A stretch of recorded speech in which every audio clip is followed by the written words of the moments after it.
शेतकऱ्याला 50,000 हेक्टर मदत मिळाली पाहिजे अशी मागणी आता सरकारनं केलेली आहे। तर सरकारला आता शेतकऱ्यांनी मदत केली पाहिजे अशी फसवी असल्याची टीका सरकारवर अंबादास दानवेंनी केली आहे।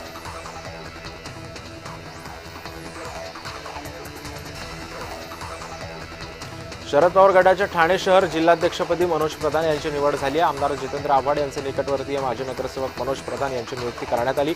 काही दिवसांपूर्वी ठाणे शहराध्यक्ष सुहास देसाई यांनी अजित पवार गटामध्ये पक्षप्रवेश केलेला होता।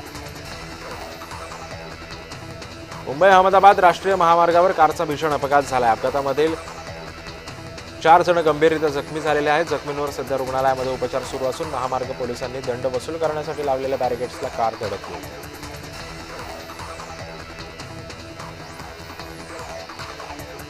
राज्य सरकारनं ॲप आधारित खासगी सार्वजनिक वाहतूक सेवेच्या मनमानी कारभाराला चाप बसवत सर्वसमावेशक सुधारित ॲग्रीगेटर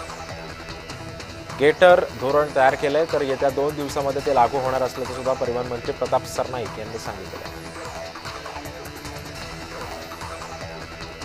पुणे सोलापूर महामार्गावर शाळेच्या बसचा भीषण अपघात झालाय। बसमधील 5 ते 6 मुलं किरकोळ जखमी झाली असून बसमध्ये एकूण 60 विद्यार्थी प्रवास करत असल्याची माहिती आहे।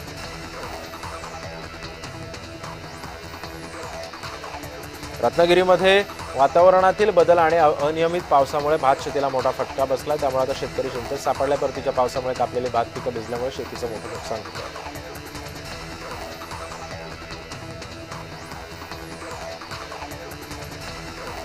महाराष्ट्राला अतिवृष्टीनं ग्रासल्यानंतर चहूबाजूंनी मुख्यमंत्री सहायता निधीला मदतीचा ओघ येतोय। यातच आता खामगाव कृषी उत्पन्न बाजार समितीकडून 51 लाख रुपये मुख्यमंत्री सहायता निधीसाठी देण्यात आले।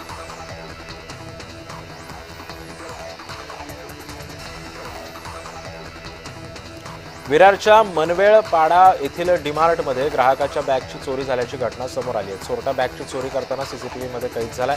यामध्ये आता विरार पोलीस ठाण्यामध्ये गुन्हा दाखल करण्यात आला असून आता आरोपीचा शोध सध्या घेतला जातोय।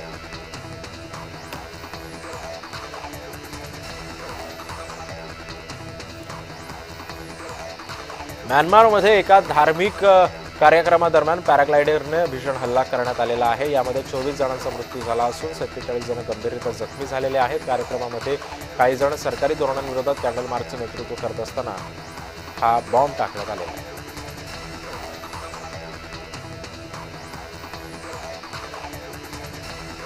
कानपूरमधील मिश्री बाजारामध्ये भीषण स्फोट झाला। रस्त्यावर उभ्या असलेल्या 2 दुचाकींमध्ये स्फोट झालाय। स्फोटामध्ये अनेक जण जखमी झाल्याची माहिती मिळते।